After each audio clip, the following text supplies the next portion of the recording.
为大家很重视陈菊了哈，一方面大家在民进党里面影响力很大，现在是监察院长哈。那美丽岛当时他是一个当事人嘛哈，那这个陈菊说这个不是民进党不是挺戒严，是你们媒体的过度解读了哈。那媒体就说呢，这个陈菊换位置换了脑袋哈，现在因为已经不是在野党了哈，就是执政党啊，就这个到现在为止呢，没有人道歉啊，都说是小编哈。那哪个小编？哦，我也觉得说，那就把小编交出来嘛。那也很多人讲说，不是小编能做的决定，只是推给小编而已。哦，我觉得谁做的决定就站出来，对不对？解释你当时为什么这样想。是台湾现在情况跟南韩是有点相像，朝小野大哦，这是一个事实，而且都面临哦，那边是北韩，这边是中共，也是一个事实，有压力是事实啊。那这个南韩在野党这个对很多法案都否决了，而且要弹劾这个10几个官员等等啊。那台湾的立法还没有这样哈。那基本上是哦，但是这种情况之下，你只有一般从欧洲的角度看，就是协调嘛、协商嘛。那怎么办？民主就是这样子啊。哦，不能说因为这个我在立法在国会席次没你多，我就把你们都抓起来，不准你们开会，这叫什么民主呢？啊。那这个时候呢，蓝白就说这叫船过水无痕，觉得小编错了就算了哈，没有人道歉，而且总统呢下面乱搞一通啊，他也是党主席啊，下面乱搞一通呢，好像也就算了哈。那另外呢，这个徐宇正委员提出个修法，因为我们现在的戒严法是民国34年制定的，好，就是说总统可以宣布戒严，但是呢，这个要1个月之内交给立法院去同意，1个月可以做很多事情。对啊，他如果把立法委员通通都抓起来， 1个月关起来怎么办？而且那个时候的立法委员产生跟现在立法委员产生的方式不一样。那时候中国大陆那么大嘛，对不对？要召集会也不是那么容易，要骑马去上这个骑马。那现在这个选举非常快啊，民意的反应非常快，所以他们是希望说呢24小时就要决定，而不能够拖到1个月了哈。那我们看一下陈菊的反应。人权的信念一深深的影响我，那我会觉得每个人都有生存的权利。亲身历经美丽岛事件，监察院长陈菊更能体会人权可贵。外界也关心劳动部的公职人权，因为前劳动部长许明春因霸凌案列贪渎被告。有没有任何的问题？当然，成年人必须自己负责。不为昔日子弟兵护航，倒是为了闹上国际版面的戒严文，为民进党团站出来。有些解读是有一些过度，赖清德总统非常清楚的说明，他知道台湾的民主得来不易，还有民主绝不走回头路，强调多看几次才看得懂，更何况南韩媒体让国民党团开呛执政党戒严文争议延烧多天，至今没人道歉。不管是你党团哪一个资深助理、资浅助理发的文，发文就是发文，就是用民进党党团的官方账号发的文，这是不容争辩的事实。相较党团小编历经过民主黑暗期的陈菊更有分量，评论戒严。戒严是对民主最大的伤害。为什么这一篇文章对我们来说是重要？不只是说它在国际上面伤害我们的形象，更重要的是，民进党有多少支持者内心里头想的是，既然你们在野党这么的不合作，我们干脆戒严好了。现在这篇文章刚好已经秀在这个荧幕上面了。我们台湾呢很棒，识字率超过95%以上。我想大家就把最前面的2句话重新的读一遍。南韩国会被北韩势力操控，被亲北韩势力操控。南韩总统尹锡悦为守护自由宪政体制，紧急宣布全国戒严。请问一下，这一段话当中有哪一句话不是挺尹锡悦？他如果只是单纯的叙述一个事实，他应该说尹锡悦宣布戒严，而他的理由是如此。可他不是他是直接告诉大家这就是事实。那请问一下，这里面的每一句话，哪一句话不是挺尹锡悦？他这里面有谴责尹锡悦吗？有谴责戒严吗？没有啊。他还赞许说尹锡悦是为了要守护自由宪政体制，守护自由宪政体制，这个是民进党内的人每一个人都高挂在嘴上的。他现在是把尹锡悦的价值跟自己的价值自己画上等号的，这不是我们硬贴上去的。所以这篇文章，刚刚这个李延慧中执委呢强调说现在很难找到，好，所以我建议大家赶快截图，把这句话呢多念几遍。以后如果有人告诉你说没有民进党没有挺戒严，你就把这段话念给他听，说你有识字吧？如果你识字的话，你就会知道这句话的意思是什么。好，那现在关键点来了，台湾识字率这么高，大家都听得懂这句话是什么意思，为什么民进党还要硬凹？那么我觉得最近我刚刚看到南韩比较多的媒体，当然他们很多在 X 上面，就是 Twitter 上面，就把它翻译成为英文哈。那我就来看这些里面呢，执政党有一位国会议员他讲是怎么讲法？他说：“我们现在挺尹锡悦大家都批判我。他说，但是没有关系，我们要忍耐。他说，只要经过了1年之后呢，大家就都忘记了。那到时候呢，他们票就会投给我们了。”所以，对民进党学到的教训就是，你只要不道歉，反正民众都会忘记，超市鸡蛋也会忘记，疫苗也会忘记，通通都会忘记。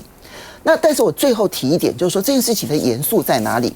你要知道，尹锡悦在这一次宣布戒严之前，今年9月而已9月的时候，南韩的在野党就已经在提醒说，尹锡悦准备要戒严了。他提了很多的一些证据，那时候呢，尹锡悦出来否认，这是造谣，这是胡说八道，这是亲北韩势力对我的抹黑。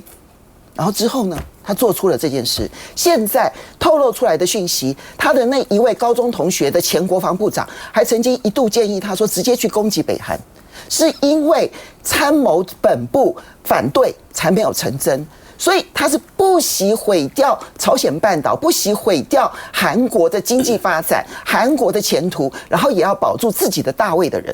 那这种情况，如果说你说尹锡悦是为了守护自由宪政体制，这句话是民进党小编说的。他如果一天不找出来，他就等于民进党党派。中执委，这句话是民进党小编的贴文里面确实是有，但是如果各位回顾当时第一时间尹锡悦总统所发布的新闻的话，他的 quote， 他的文字内容其实也是这样，他为了要守护什么自由民主的宪政体制，所以说是我必须要说的是，这件事情其实情势当天是晚上嘛，就是已经是下班时间了，情势发展的很快，那这个新闻的发展也很快，后面的新闻其实都洗掉前面的新闻。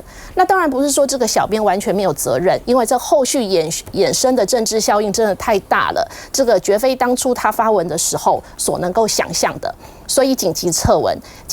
那说。一直要说为什么民进党有没有道歉，为什么不道歉这些事情啊？其实对于民进党大部分的，我敢说99.9%的民进党的人的心目中或者是脑袋里，其实从来就没有戒严这2个字的这种想法。所以你说台湾跟南韩的情况确实是完全不一样的，因为我们的政治脉络跟历史的发展也完全都不一样。南韩的政治的这个动荡的程度啊，绝非台湾现在政局动荡的程度能够相比。他们可以这样子，而且我相信他们还会再动荡很长一段时间。那我觉得站在执政党的立场，还有政府的立场，现在台湾希望能够跟韩国保持良好的外交关系，或者是国家的关系，我们不要去轻易的或随便的去评论他国的内政，我们就观察就好了。所以对于现在南韩后续衍生出的，或许可能是他们在野党要发出来继续的一些政争的行为，对于执政党跟在野党之间后续的一些斗争，或者是会延续多久，这个我们都不便来评论。但对台湾来讲，完全没有要挺戒严这件事情，是非常罪证确凿的。李延慧中执委这说法，我真的不能接受的一点是说，他说99.几%的民进党的人脑袋没有戒严的想法。第一个，你这个真骗谁啊？那个文发了以后，有多少民进党的公职人员很嗨，还去站香？没有跟大家报告。其实这段时间，让我讲完。那个时候一发出来啊，2007没有几分钟，赵大哥，台派的群组里面自己就马上你一定还有印象，就有提出呼吁说，这个贴文的用词是不当的，希望我们能够赶快要反映给党团来做检讨。所以党团在很短的时间之内，马上就把那个文章给扯下来了，马上就撤掉了。民进党的总统。必须要说，就是说，在程序当中有任内，只要碰到朝小野大的局面，然后呢，很奇怪，陈水扁来自台南，赖清德来自台南，我没有说跟台南有什么关系，只是巧合的就是这2个台南出身的总统呢，都面临了这种危机。那陈水扁说是有人跟他建议，后来呢也是整个舆论觉得你怎么可以讲这种话，然后他马上撤回。那这一次呢，赖清德第一时间也有否认说台湾不可以走回头路，可是没有做到该尽责的道歉。那我觉得相对的，陈菊因为是监察院，如果我们比起国际包含韩国的处境，他是要出来就责，他可以这个处理弹劾或者是就责案的，就他竟然轻轻放过，这是大家不能接受的。徐凯啊，就你们立法院的运作，那个小编到底有多大权力能发文？小编是可以去写文章，他如果至少没有3长同意的话，那个文能发得出去吗？所以至少老柯一定要看过吧，吴思瑶一定要看过吧，蔡宜瑜一定要看过吧。不能这样讲，我们都臆测，因为每个党团可能都是。那太恐怖了！那民进党的立院党团真的太恐怖，一个小编可以随时发一个让世界上认为他是国际级的那个丑闻，他竟然可以这样出去，这是多严重的一个事情哦。那我这样讲好了，民进党老讲他长久控制了某些媒体，1450跟网络，他也应该习惯了。我跟你讲，全民这一次是已经闹到国际，我必须提醒民进党，这次是韩国的媒体、美国的媒体、日本的国际媒体，连土耳其都已经是认证你讲的话是挺尹锡悦，是呼应了戒严跟挺戒严的。而且我另外再提一个例证好了，大家去看看他们的发言人吴峥的这个发言。吴峥在事后啊，他脸书可能上面都要看得到嘛。他的发言上什么？他说民进党内部还是有些人是挺戒严的啊。然后大家去看看凤新刚给大家看的那个第2段，对，他第1段不只是第1段去呼应跟要支持这个尹锡悦的这个讲法，他从尹锡悦那个视角啊去支持这个戒严的同时，他第2段讲的是什么？他讲这台湾现在的立法院南北各种去删什么国防预算、违宪什么扩权、瘫痪大法官、恶修什么财化法、恢复联改、鸟笼报，这些话是小编写的吗？小编只是整理吧，这不是民进党从总统一直到行政院长跟他们的立法委员每天挂在嘴巴的事情吗？这才是严重。赵大哥，我另外补充一个点很重要哈，其实现在哈，因为以前这个戒严令是你刚刚讲的，民国34年，那时候那个都大陆那么大，以前那个连铁路没有，有些人是要骑马去报道的，对不对？现在10几都不一样了，所以现在老讲，如果真的是一个月国会才通过的话，那不得了。这次南韩是怎么样？他那个高中同学那个国防部长，他是建立尹锡悦怎么干的？他是派了他最精锐的707那个特种部队，他是把那个国会整个包围起来呢。他里面还讲到说什么？如果有超过一半的因为一半就够了嘛。他说有超过100，他们300个国会议员，有超过150个，把另外那个超过的全部要抬出去。第一个不让他们进去了还把他抬出去，他是整个包围国会的。后来是因为他国会的他们我想可能比较矮啦，他们全部都跳过去190个，那要他们民风够剽悍哦。大家想一下，南韩那一次如果不是他们190个人冒着生命危险，而且他们这个707这种特种部队没有执行那个国防部长那个命令，南韩现在就戒严了。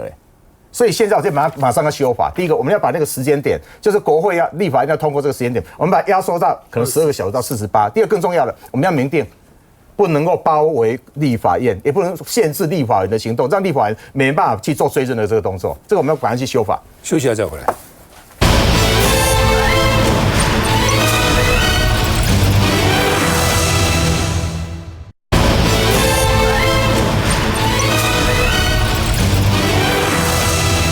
好，现在网红呢有不少被点名叫做统战网红，是他们之所以批评政府啦，或是介绍大陆的一些景点啊等等啊，都是拿了老共的钱，那这些网红被点名的呢，强势反击，说证据拿出来啊，我们什么时候拿人家什么钱啊？那包括什么钟明轩啊、鱼竿啊等等那另外呢，这个陆委会说的确。这些人是配合中共的统战，逾越法律的红线，政府会积极侦办那么违法的事情那另外呢，这个沈伯洋说马英九就是统战的中间人，说马英九呢，你看把带学生去大陆啊，把大陆学生请来啊，就明白告诉你，我就是中间人那另外呢，这个民进党消息曾说，民进党已经否认。他们替大陆宣传，已经否认了，而且自己站出来讲啊，但是民进党还一直讲他们就是统战网红。那萧继成说，目的只有一个，只想留下一种声音。我们看一下。结束接力护台湾9天环岛黑熊学院游行，最终站华山公园2000人排出壮观 Defend Taiwan。TikTok 上面还可以跳出他当地国会议员的电话，让你打电话给当地的国会议员，告诉他讲说，不要随便挺台湾，不要牺牲我们自己国家的人民，不要去介入其他国家的战争，这个是会有效的。这个已经发生过了。要台湾人提防文化统战，但黑熊学院院长沈伯洋认为，该追究的不是网红，而是台商、教授、政治人物等统战中介。民意代表在台湾可以很容易接触到中国的高官，然后他又可以接触到我们台湾一般的基层民众。马英九明白的就是告诉你我是中间人，他很明显在瞄准了台湾各式各样的团体，然后再把中国可以对应的相关的统战团体带来台湾。说到引路人，还特别点名前总统马英九邀请的马龙陆生团。黑熊学院严防对岸认知战，不止陆战，再添2位生力军加入空战。其实从这次这个大陆访问团到台湾来我看出台湾人民其实表面上看起来很坚强，其实是很虚弱；看起来很勇敢，其实是很胆怯。然后对民主政治好像很有信心，其实是毫无信心。这个团来，一个女生只不过讲了一个我们的棒球队是中国台北队，这样就受不了啊。然后陆委会就要出来讲说，这个发言不当，我们进行行政调查。如果行政调查这个有可能未来这个说6个月到5年就禁止你再邀请大陆团到台湾来，你会不会觉得这是非常可笑的一件事情？你希望这个女孩子说中华民国队吗？还是你希望她讲中华民国台北队，还是怎么样？她在大陆受了训练、受了教育，就是对台北就是这样的一个概念，对台湾就是这样一个概念。你可以反驳他，有这么多媒体都跟着你民进党走，你也补贴他们，对不对？政府的补贴他们也这么多，你就出来反驳。你有动用你所有的媒体，你如果觉得行政院长出来讲不够，你就总统出来讲，也可以狠狠的骂一顿，这不就算了吗？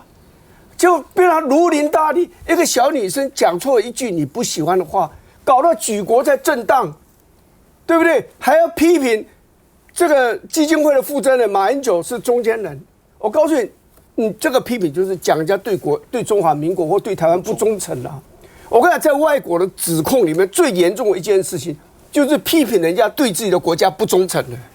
这个就像美国人骂人家说骗子这句话，人家是真的可以跟你决斗的呢。所以你讲这样的，就这样的批评，沈伯洋讲这个话，我觉得马英九应该去告他。我觉得这真的，我觉得马英九应该去告他。我觉得现在两岸的关系已经够糟糕了。川普上来以后，中美关系会变得更坏，中共跟美国关系变得更坏，中华民国跟对岸的关系也会变得更坏。所以，我们这个时候其实要冷静去想，我们下一步要怎么走。现在的佛生这那么多例子，从乌克兰看到这个叙利亚，那不需要一个国家的安定团结非常的重要吗？你现在民进党出来不断的指责人。这个人对国家不忠诚，那个是中共的同路人，这个是中共的这个中间人。你如果这有助于小小的一个中华民国的团结，会有任何帮助吗？所以我在讲的时候，我觉得这些实在是没有什么信息。如果是我的话，我会一笑置之。如果有人来问我是行政院长，我就讲说，他对台湾这位女同学对台湾的了解不太够我们就是中华民国队，你称我们台北队，台湾队也可以，笑一笑，然后就觉得说你很有度量，人家大陆还真的不好意思在下面要讲什么，他真的不好意思再说得下去，就我们就给自己人困扰，也让对方也不晓得下一步要怎么走。然后如果是我们的选择，两岸就僵在那里，认为这是个最好选择，我没有话讲。但是我认为在内心深处，赖清德本人都认为说，两岸现在僵在那边，其实是个非常危险的一个僵持，因为这个僵持的下面一步就很可能就是冲突。叶元之说台湾也收买大陆黄喉。对，是啊。为什么呢？编列预算。说呢，为了这个行销旅游，哇，阿里山多好，日月潭多好。其实我们有对大陆的行销预算，我们看一下。台湾网红在先统战疑云，国民党立委叶元之反批台湾观光署也收买大陆网红行销旅游，今年花了74万，明年还要再砸114万。两岸关系不好，陆客根本不来台湾，但台湾呢却花钱去跟对岸网红合作，然后甚至于除了跟网红合作之外，还有多媒体的行销，还办很多实体活动，一年大概花600多万。那你这是在办心酸的吗？同一时间，国民党立委罗志强也踢爆，内政部明年编列全社会防卫韧性训练工作计划4亿多预算，其中900万都交给黑熊学院举办北中南3场园游会，涉嫌图利。挂羊头卖狗肉，哈，很明显不符合今天我们当初这个所谓预算的一个编列的一个目的。我们园游会的钱一直以来就是用募来的钱，还有我们自己的钱来办园游会，不是拿政府资金来做事。我非常支持那个民进党政府啊，花钱收买大陆网红这件事情，真的，就你老是说别人你收买我们台湾的网红，那大家去看了这些那些影片啊 ，TikTok 也好，或者 YouTube 里面，你看完之后，你会因此觉得哇，心生觉得北京好赞，我就马上第二天马上就支持统一吗？不会啊，你看完之后就觉得不错的看一看就过去了，所以我就觉得民进党内部怎么现在连一个网红也好，连一个影片，连一个大陆的这个大学生讲一句话，全部都玻璃心，全部都碎了，而且也不知道说怎么去攻击人家，就找一个点出来，然后把这女学生的这个就是基本上她内心很心酸，还哭了。吴思瑶也出来去说这个女学生如何，那思瑶何必为难思瑶呢？那你这个在这个情况之下，你应该反攻，把我们大量的预算，看中国大陆里面有些也不满习近平啊，或这些在海外网红啊等等啊，你请他们来台湾看一看嘛，看台湾是不是宣传的像这些某些宣传一样啊，他还吃香蕉皮，然后吃不起茶叶蛋等等。那我就觉得这叫返回去嘛。我不知道我们台湾社会一听到统战这2个字，就马上就害怕得不得了，好像我们大家每个人都失去了判断力。我们每个人都接受这么多的教育也知道我们的民主生活体制，也接受这么多的讯息，那为什么看了一段影片，大家就吓得不得了呢？所以我觉得，民进党政府啊，我这个要加大这方面收买大陆网红，然后呢，甚至一些海外大陆人士啊，邀请他们来台湾来拍很好的片子，给大家看一看台湾最美的风景是人 ，OK， 并不是大家描述那样。所以我是觉得。这一连串啊，包括去骂什么马英九啊，我是觉得也是在内部找敌人。当民进党施政不顺的时候，他最厉害一招什么？就在内部找敌人。以前呢，就是吴思怀啦、退将啦，好这些倒霉鬼，然后被拿出来记起。那现在就把目标移转到马英九。那马英九做什么？就把这些大陆学生来。那你说他是中间人，那你中间要有证据嘛？两岸交流的中间人有什么不对呢？是啊，这样就有证据嘛？说好像说这个中间人马英九是变成一个平台来去做统战，我是觉得这是莫名其妙。那两岸这之间，你过去民进党有民进党党籍的人也很多做两岸交流，也去大陆，好不好？这么就不讲，这些大佬也常常去大陆，在马英九时代还引荐了民进党这些很多大生意人去大陆做生意。他中间人沈伯洋不找一找？我这边稍微讲一下，我当沈伯洋说，马英九自己也说他自己是中间人，他这句话要故意扭曲成为说是统战的中间人，但是马英九其实说得很清楚，他是两岸交流的中间人。如果今天沈伯洋认为马英九这样说是不对的，这样做是不对的，那他应该要提案要求民进党政府明文禁止两岸交流。否则的话，就不要明着说鼓励两岸交流，暗地里把所有努力推动两岸交流的人全部抹红，成为中共同路人，就像韩国的尹锡悦一样的做法。我是觉得台湾人应该更有信心了哈，我们对我们自己的民主制度，对我们自己的生活方式应该有信心嘛。另外就是说，大陆统战你也可以统战他啊，对吧？这东西本来就是双向的嘛，你派间谍来，我派间谍去嘛，全世界都是这样子啊。还有一点大家对那个中国台北那么介意，我也不懂。老共讲到中国台北的时候，就他心里知道台湾不是他的。他会讲中国北京吗？甚至会讲中国海南岛吗？从来没有。北京是北京，海南就海南。为什么提到台北、香港叫中国香港、中国台北？他知道香港主权虽然拿回去了，香港民心他并没有拿回去啊。特别台湾什么都不是你的，就是我们，就是中华民国的嘛，所以他才要特别讲到中国台北。他知道不是他的，只是这样讲。你那么介意他干什么呢？他要讲什么随便他讲啊，你自己认为说你是中华民国，堂堂正正中华民国就好了。休息一下再回来。